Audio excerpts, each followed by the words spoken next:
안녕하세요, 김누키입니다. 한국 사람들은 자동차 옵션을 매우 중요시합니다. 그래서 자동차는 풀옵션이지라는 말도 있으면서 이왕 사는 김에 돈 좀 써서 사자는 마인드가 대부분이죠. 하지만 요즘 현대 기아의 깡통 차량들은 이상한 점이 하나 있습니다. 생각보다 기본 옵션이 매우 많다는 겁니다. 오늘 알아볼 기아의 대체불가 아빠차 카니발도 마찬가지입니다. 이 옵션표를 본다면 솔직히 굳이 비싼 옵션을 추가할 필요가 있을까 싶을 정도로 넉넉한 상차림을 확인할 수 있을 겁니다. 물론 돈이 많으신 분들은 돈 많이 쓰시고 좋은 차 타시면 되겠지만, 이 컨텐츠는 이왕이면 조금 아끼고 싶고 이왕이면 가성비 있는 모델을 구매해서 제조사의 옵션 장사에 놀아나오고 싶지 않으신 분들에게 추천드리는 컨텐츠입니다. 들어가면 앞서 구독과 좋아요 버튼 부탁드리겠습니다. 한 번만 눌러주시면 안 돼요? 먼저 카니발 9인승 3.5 가솔린 깡통 모델을 예시로 보겠습니다. 9인승 모델이 7인승 모델보다 의자 수는 많지만 저렴이 의자가 들어가기 때문에 3,470만원이라는 믿기지 않는 깡통 가격을 확인할 수 있습니다. 그렇다면 고작 3천만원 중반으로 살 수 있는 카니발은 어느 정도일까요? 아마 조금 놀라실지도 모릅니다. 옵션표에 먼저 나와있는 운전자 보조 ADAS 부분입니다. 요즘 같은 급발진이나 페달 이슈가 잦은 상황에서는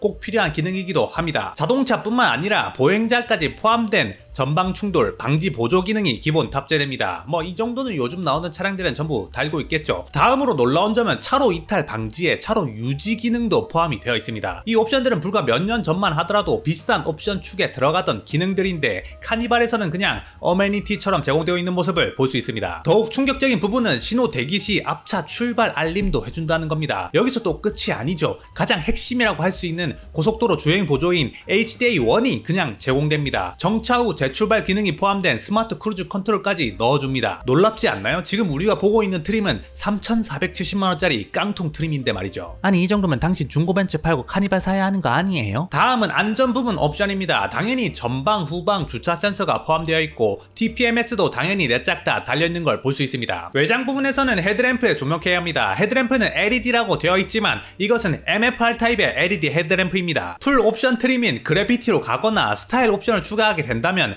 프로젝션 타입의 LED가 장착됩니다. MFR 타입의 헤드램프는 광원 자체는 더 밝을 수 있으나 여러 개의 작은 반사경들로 빛을 반사하기 때문에 빛이 갈수록 퍼져나가 먼 거리 시야가 줄어드는 약점이 있습니다. 물론 당연히 옛날에 R정구로 다닐 때처럼 절망적인 화장실 불 느낌까지는 아닙니다. 반대로 프로젝션 램프의 경우 타원형 반사경으로 초점을 만들어서 빛을 모아 투사하는 방식입니다. 이는 MFR 대비 더 먼 거리까지 빛을 쏘아보낼 수 있으며 단가도 더 비싸고 고급 장비라고 할 수 있습니다. 특히 이 차에는 소렌토 MQ4에서 이슈가 있었습니다. IIHS 자동차 안전도 평가에서 MFR 타입이 푸어 등급을 받은 적이 있기 때문이죠. 내가 만약에 밤길 운전이 잦고 특히 고속도로나 산길 운행이 많으시다면 스타일 옵션을 고려하시는 것도 좋습니다. 그래도 솔직히 옛날에는 R정구로도 안전운전 하면서 잘 다녔잖아요. 헤드램프도 중요하지만 밤길 시야에서는 틴틴 농도도 중요합니다. 썬팅 진하게 하고 코 마음껏 파시는 거 알겠는데 안전을 위해서는 적당한 농도를 선택하시기 바랍니다. 다음으로는 내장 옵션입니다. 내장에서는 깡통을 선택하게 되면 개별 LCD 클러스터와 12.3인치 내비게이션이 들어가 있습니다. 여기서 개별이라고 하는 이유는 요새 현기차가 무슨 커브드 머시게 하면서 계기판 클러스터와 내비게이션을 묶어서 짬뽕 스크린을 만들고 있기 때문이겠죠. 개인적인 생각으로는 솔직히 그런 통합 디스플레이가 그렇게 좋아 보이지는 않습니다. 실내 인테리어용으로 봤을 때 미래적인 느낌을 주기도 하고 디스플레이가 크면 최신차 같으니까 그 부분에서는 어느 정도 알겠는데, 이게 연결되는 부분에 핸들을 가리기도 하고 계기판과 같은 선상에 두기 때문에 내비 화면이 멀어지기까지 하는데 옳은 방향인지는 잘 모르겠습니다. 다음으로 깡통인데도 불구하고 스티어링 휠은 당연히 가죽이고 시트도 인조 가죽으로 넣어줍니다. 1열과 2열에는 열선 시트가 기본으로 들어가기도 하고 가장 중요하다고 할 수 있는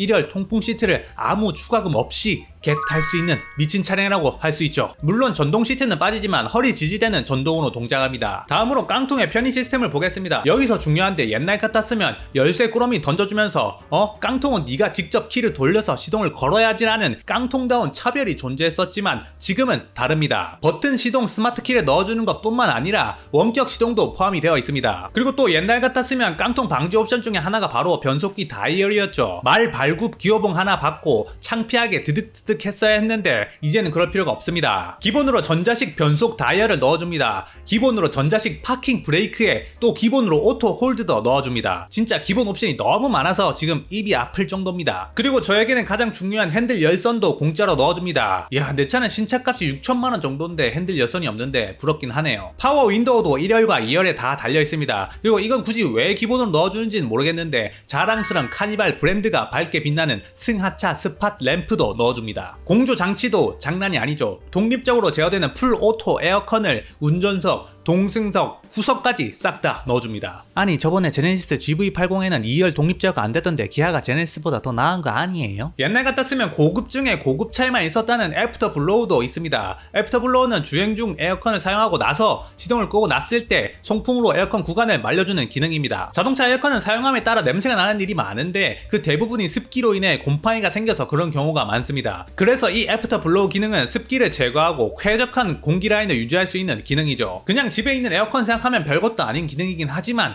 자동차에서는 생각보다 고급 기능이었는데 카니발에는 뭐다? 깡통에도 넣어준다. 자, 여기까지가 3,470만원 프레스티지 카니발 깡통의 주요 기본 옵션표였습니다. 솔직히 이대로 그냥 사도 괜찮은 거 아니냐고 할 만큼 많은 옵션들이 있죠. 하지만 그래도 이 정도 깡통을 구매하는 것을 추천드리지는 않습니다. 많은 옵션들이 기본으로 들어가 있지만 실질적으로 가장 중요하다고 할 수 있는 카니발의 필수 옵션은 빼놨기 때문이죠. 아니, 기아가 바보도 아니고 자선사업가인 줄 아세요? 카니발이 어떤 차입니까? 커다란 차체에 슬라이딩 도어 그리고 거대한 테일 게이트가 있는 차입니다. 근데 이거 하나하나 다 손으로 열고 닫으면 얼마나 힘든지 아십니까? 영업용 스타리아로 짐 많이 싣고 생계용이면 뭐 그럴 수는 있어도 승객용 카니발을 이대로 뽑는다면 하루하루 후회할지도 모릅니다. 카니발의 필수 옵션은 딱 두 가지인데 전동 슬라이딩 도어와 파워 테일 게이트입니다. 그러나 여기서 기아의 꼼수라고도 할 수 있고 마케팅 전략이라도 할 수 있는 부분이 있습니다. 바로 파워 슬라이딩 도어는 컨비니언스 옵션에 묶어두고 스마트 파워 테일게이트는 스타일 옵션에 묶어뒀다는 겁니다. 심지어 옵션 가격도 어마어마합니다. 컨비니언스는 110만원이고 스타일은 140만원입니다. 이 두 옵션을 더하게 되면 3,720만원이 되고 노블레스 트림과 고작 190만원 차이가 나게 됩니다. 노블레스 트림으로 올라가게 된다면 자동 테일게이트와 슬라이딩 도어가 포함되어 있고 추가로 핵심 옵션인 1열, 2열 이중접합 차음 유리와 1열 전동 시트, 후축방, 경고 옵션, 커브드 디스플레이가 들어가게 됩니다. 아니, 190에 이 정도면 당연히 추가해야 하는 거 아니에요? 라고 생각할 수밖에 없이 만들어뒀다는 겁니다. 그렇다면 노블레스로 올라가면 그게 끝일까요? 이왕 여기까지 온 김에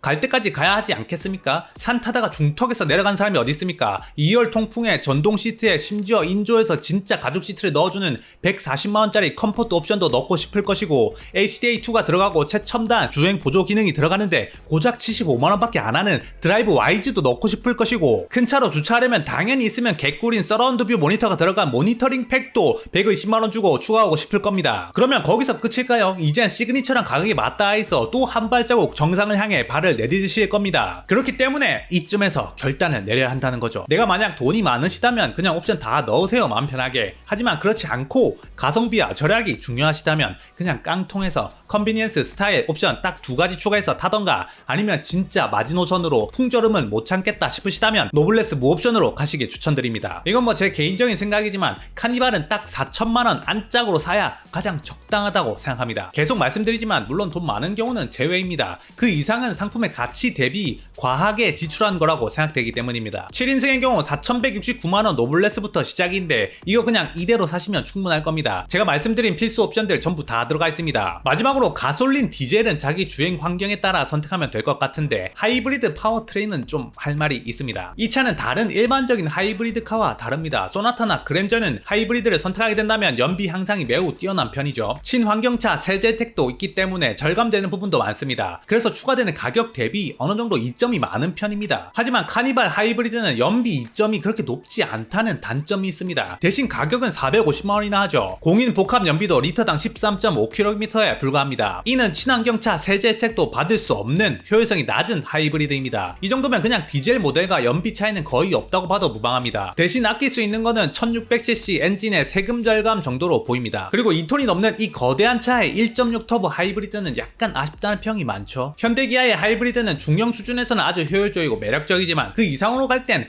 도요타의 하이브리드와 비교될 수밖에 없습니다. 물론 도요타 시에나의 경우 카니발보다 비싸다는 단점이 있긴 하지만요. 결국 카니발 하이브리드는 정숙한 중저속 주행과 함께 부드러운 주행감을 느끼거나 도심을 위주로 탈 때 나쁘지 않은 선택입니다. 하지만 가성비를 위해서 또는 연비와 하이브리드 혜택을 위해서 구매한다는 것은 약간 맞지 않는다는 거죠. 지금까지 카니발 깡통 옵션 분석이었습니다. 감사합니다. 김누킴이었습니다.